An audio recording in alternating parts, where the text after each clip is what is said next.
मित्रांनो, लिसन टू री ॲप्लिकेशन तुम्हाला सर्व प्रकारचे स्पर्धा परीक्षांसाठी आवश्यक असणारे ऑडिओ बुक्स, ऑडिओ नोट्स आणि इतर मटेरियल देखील उपलब्ध करून देते. राज्यशास्त्र विभाग, इयत्ता 11वी, धडा 7वा, लोकप्रशासन.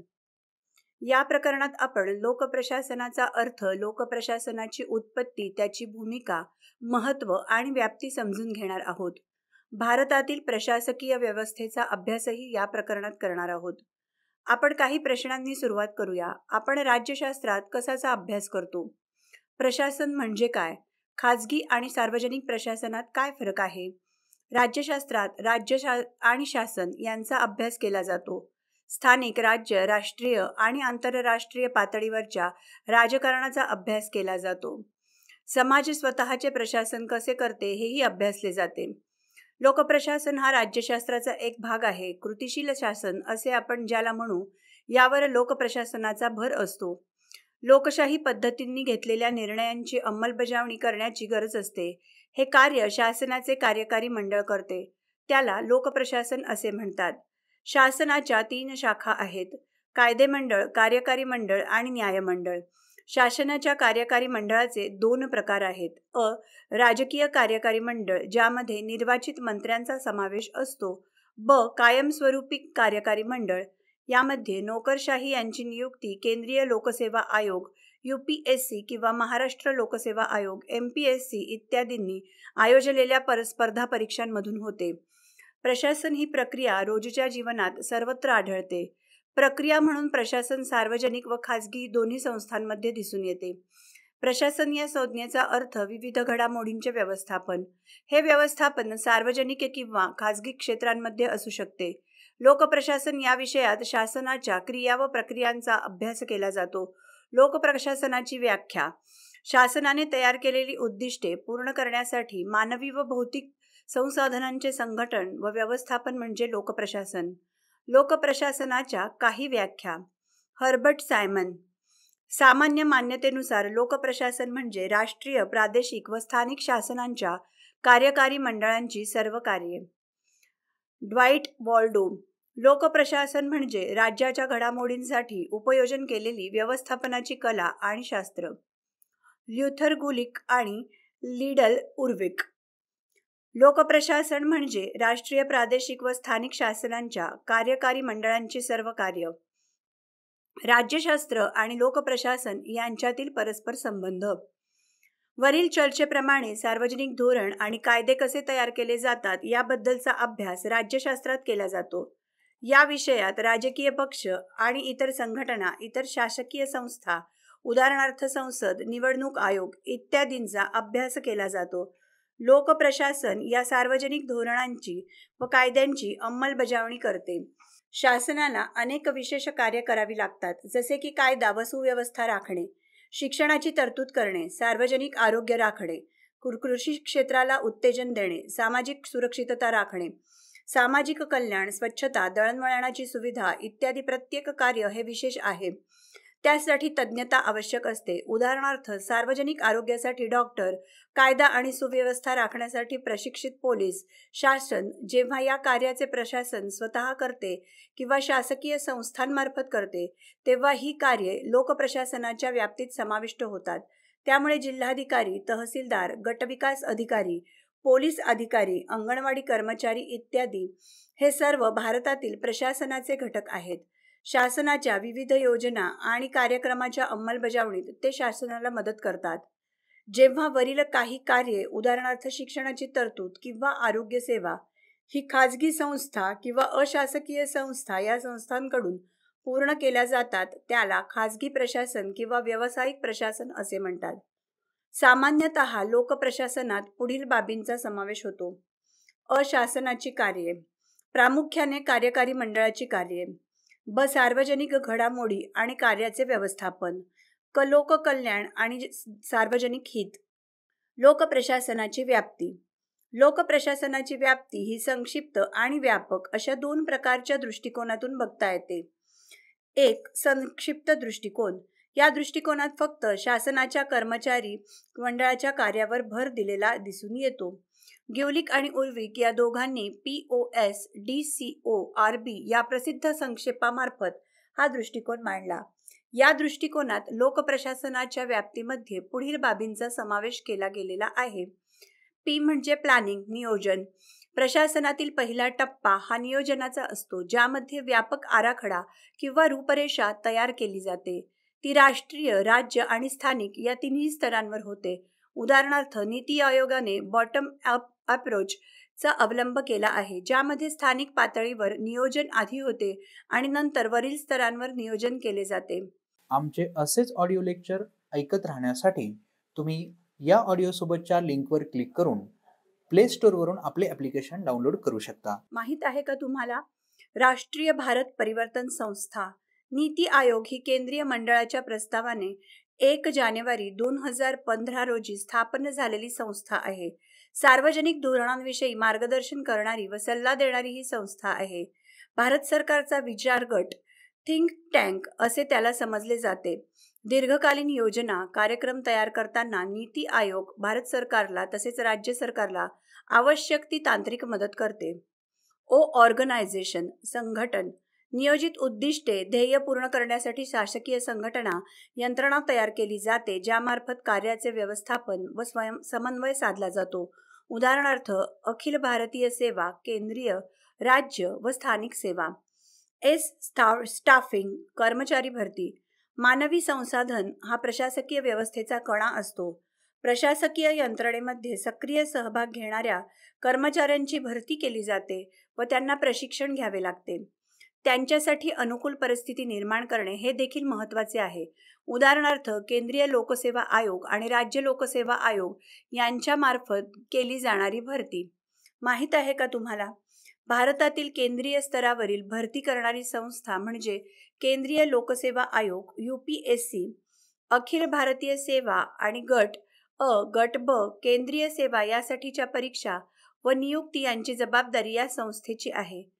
महाराष्ट्रातील प्रशासकीय अधिकाऱ्यांच्या भरतीसाठी महाराष्ट्र राज्य लोकसेवा आयोग MPSC ही संस्था निर्माण केली आहे. डिरेक्टिंग, मार्गदर्शन. प्रशासन हे एक अविरत कार्य आहे, त्यामुळे निर्णय घेणे व त्या निर्णयांना सामान्य व विशिष्ट आज्ञा, निर्देश यांच्याशी जोडणेही आवश्यक आहे. कोऑर्डिनेशन, समन्वय. प्रशासन ही एक क्लिष्ट आणि परस्पर संबंधी प्रक्रिया आहे. त्याकरता संघटनेचे विविध शाखा, विभाग, गट यांच्या कार्यामध्ये समन्वय साधणे आवश्यक आहे. कामामध्ये एकसूत्रता आणण्यासाठी आणि संघर्ष टाळण्यासाठी समन्वयाची मदत होते. रिपोर्टिंग, अहवाल तयार करणे. प्रशासनात सुरू असलेले काम तसेच पूर्ण झालेली कामे याबद्दलचा अहवाल वरिष्ठांसमोर सादर करणे महत्त्वाचे आहे. त्यामुळे प्रशासनात उत्तरदायित्व आणि जबाबदारीची भावना निर्माण होते.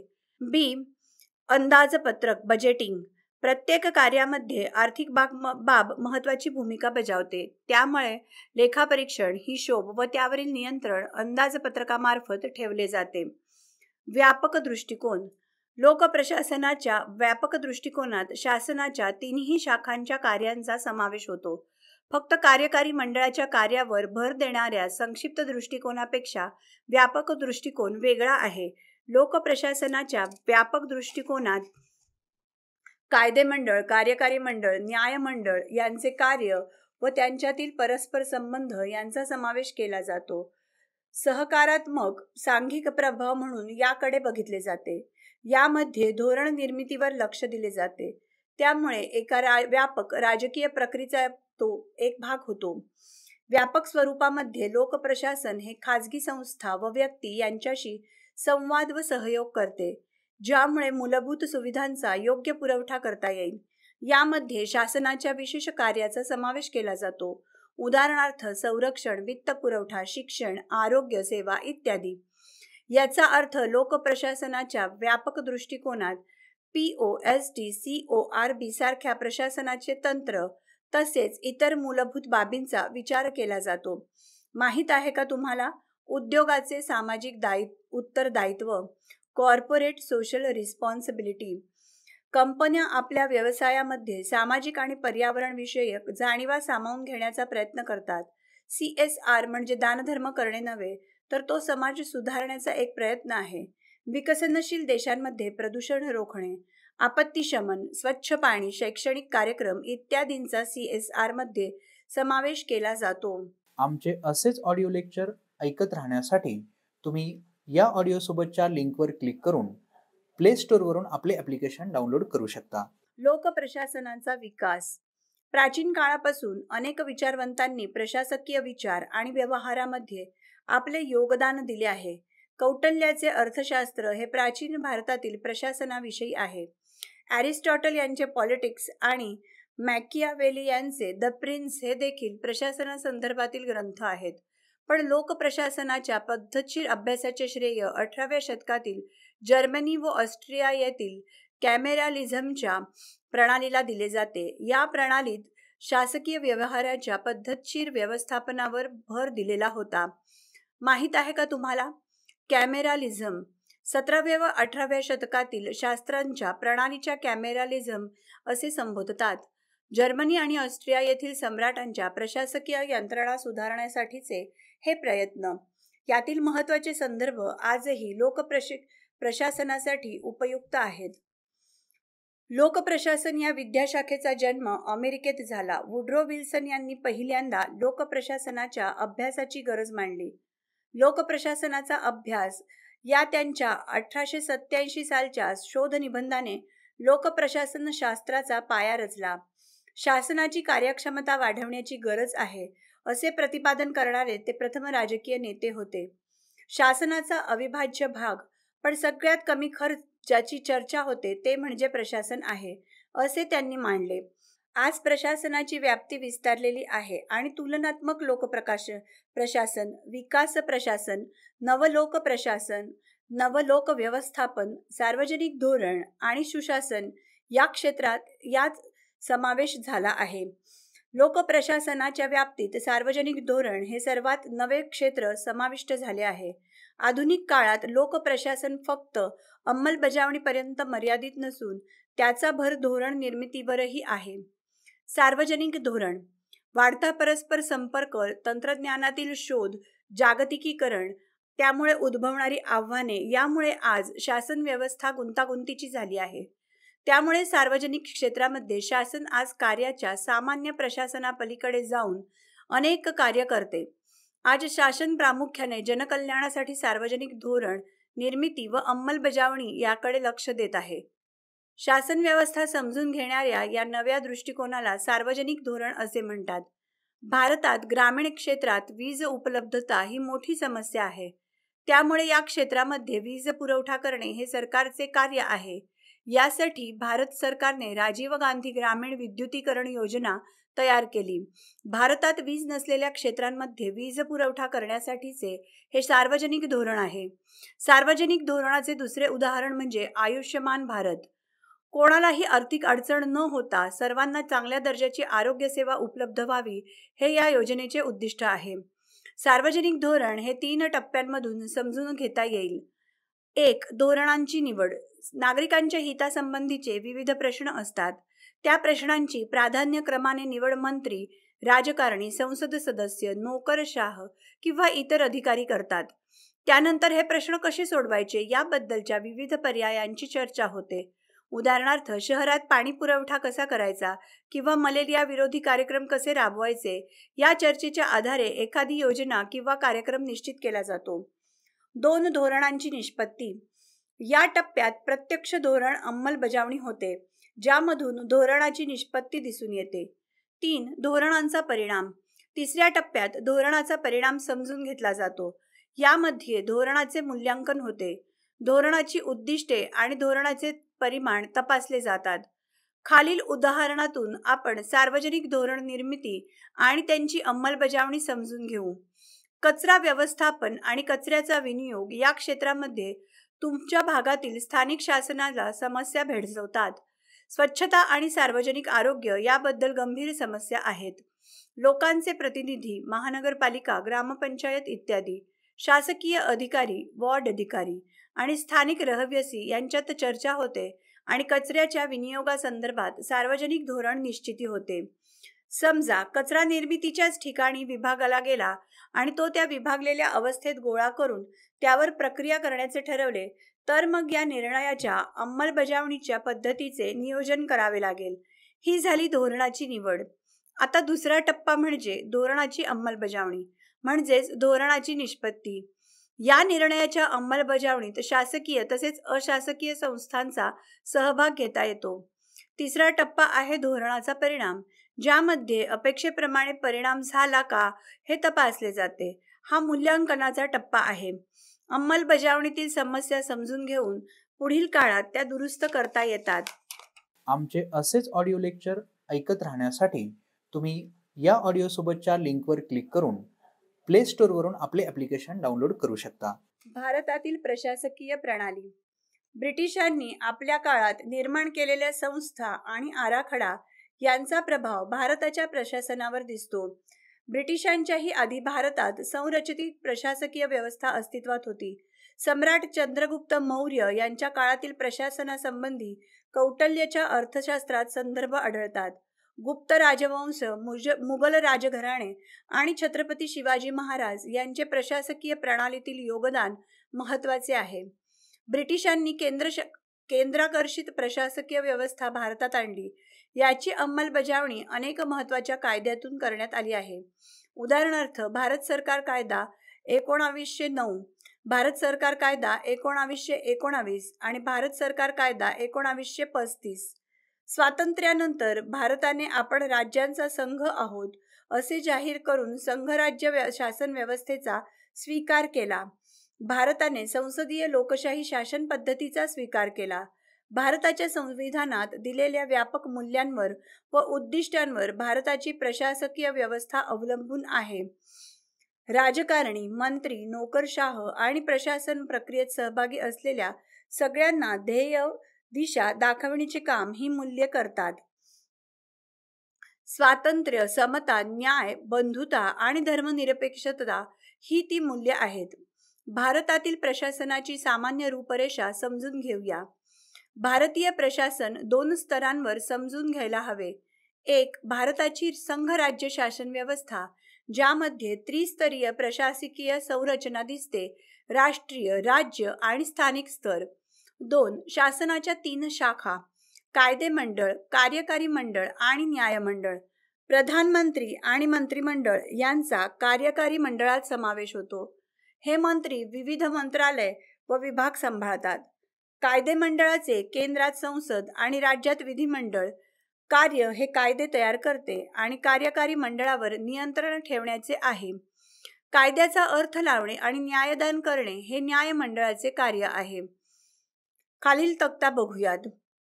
भारतातील प्रशासकीय संरचना. राष्ट्रीय, केंद्र सरकार. प्रादेशिक, राज्य, राज्य शासन. स्थानिक शासन, यामध्ये शहर प्रशासन, त्यामध्ये महानगरपालिका, नगरपालिका, नगर परिषद, कटक मंडळ. स्थानिक शासनात दुसरा ग्रामीण प्रशासन, यामध्ये जिल्हा, जिल्हा परिषद, त्यानंतर ब्लॉक किंवा गट पंचायत समिती आणि त्या अंतर्गत गाव ग्रामपंचायत. प्रशासन कार्य कसे करते? राष्ट्रीय पातळीवर केंद्र सरकारची कार्य ही विविध मंत्रालयामार्फत म्हणजे विभाग व खाते यांच्या मार्फत होतात. उदाहरणार्थ कृषी मंत्रालय, आरोग्य, गृह, संरक्षण इत्यादी. मंत्रालयात प्रत्येक खात्यासाठी मंत्री असतात. मंत्र्यांच्या नेतृत्वाखाली नोकरशाह किंवा प्रशासकीय यंत्रणा असते. मंत्रालयांव्यतिरिक्त निवडणूक आयोग, केंद्रीय लोकसेवा आयोग, मागासवर्गांसाठीचे राष्ट्रीय आयोग, नीती आयोग इत्यादी संस्था आहेत. यासाठी प्रशासकीय अधिकारी किंवा नोकरशाह यांची आवश्यकता असते. 2, राज्यस्तरावर देखील विविध मंत्रालये आणि आयोग शासनाचे काम करतात. केंद्र सरकारप्रमाणेच राज्याचे मंत्रालयही मंत्रालयांच्या नेतृत्वाखाली असते आणि या स्तरावर देखील नोकरशहांची आवश्यकता असते. 3, स्थानिक स्तरांवर 2 प्रकारचे प्रशासन आहे: शहर आणि ग्रामीण प्रशासन. जिल्हा स्तरावर जिल्हाधिकारी सर्वोच्च पदावर असतात. मोठ्या शहरांमध्ये महापालिका आयुक्त हे महानगरपालिकेचे नेतृत्व करतात. ग्रामीण भागांमध्ये तालुका स्तरावर तहसीलदार हे प्रशासक असतात. 4, राजकीय नेतृत्व आणि प्रशासकीय यंत्रणा यांच्यात जवळचे संबंध आहेत. केंद्र आणि राज्य स्तरावर मंत्रालये व विभाग मंत्र्यांच्या नेतृत्वाखाली असतात. स्थानिक स्तरावर देखील राजकीय नेते व प्रशासकीय यंत्रणा यांची जवळीक असते. उदाहरणार्थ, ग्रामीण भागात जिल्हा परिषदेचे अध्यक्ष, पंचायत समितीचे सभापती किंवा ग्रामपंचायतीचे सरपंच हे प्रशासनाच्या सतत संपर्कात असतात. शहरी भागात महानगरपालिका व नगरपालिकेत निर्वाचित सदस्य प्रशासनाच्या संपर्कात असतात. 5. प्रशासनातील प्रत्येक स्तरातील अधिकाऱ्यांची भरती ही शासनाने घेतलेल्या स्पर्धा परीक्षांमधून होते. केंद्र सरकारच्या पातळीवर केंद्रीय लोकसेवा आयोग UPSC आणि कर्मचारी निवड आयोग स्टाफ सिलेक्शन कमिशन या 2 संस्था परीक्षा आयोजित करतात. राज्य स्तरावर या परीक्षा राज्य लोकसेवा आयोगामार्फत घेतल्या जातात. 6. नोकरशाह हे राजकीय तटस्थतेच्या सिद्धांतांचे पालन करतात. त्यांची बांधिलकी ही संविधानाशी आहे, राजकीय पक्षाशी नाही. पुढील प्रकरणामध्ये आपण विकास प्रशासनाबाबत अधिक माहिती घेणार आहोत. स्थानिक प्रशासन संस्था. जिल्हा प्रशासन ग्रामीण यामध्ये आपण 4 प्रमुख विभाग बघतो. राजकीय, त्या अंतर्गत जिल्हा परिषद अध्यक्ष, त्या अंतर्गत पंचायत समिती सभापती आणि त्या खालोखाल ग्रामपंचायत सरपंच. 2. प्रशासकीय विकासात्मक, यामध्ये मुख्य कार्यकारी अधिकारी, त्यामध्ये गट विकास अधिकारी म्हणजे BDO आणि त्या अंतर्गत ग्रामसेवक, ग्रामपंचायतीचे सचिव म्हणून कार्य. 3. प्रशासकीय, याच्या अंतर्गत जिल्हाधिकारी, महसूल प्रशासन, कायदा व सुव्यवस्था, भूधारण, या अंतर्गत तहसीलदार, तलाठी. न्यायमंडळ, या अंतर्गत जिल्हा न्यायालये.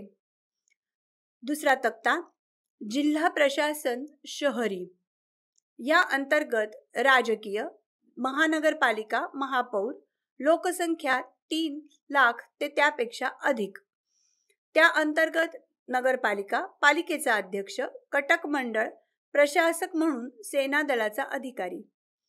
2. विभाग प्रशासकीय, या अंतर्गत महापालिका आयुक्त आणि जिल्हाधिकारी. जिल्हाधिकारी अंतर्गत महसूल, प्रशासन, कायदा व सुव्यवस्था आणि भूधारण. लिसन टू ॲप्लिकेशन तुम्हाला सर्व स्पर्धा परीक्षांसाठी आवश्यक असणारी ऑडिओ नोट्स, ऑडिओ बुक्स आणि इतर मटेरियल देखील उपलब्ध करून देते. चला तर मित्रांनो, भेटूयात पुढच्या लेक्चरमध्ये. तोपर्यंत धन्यवाद.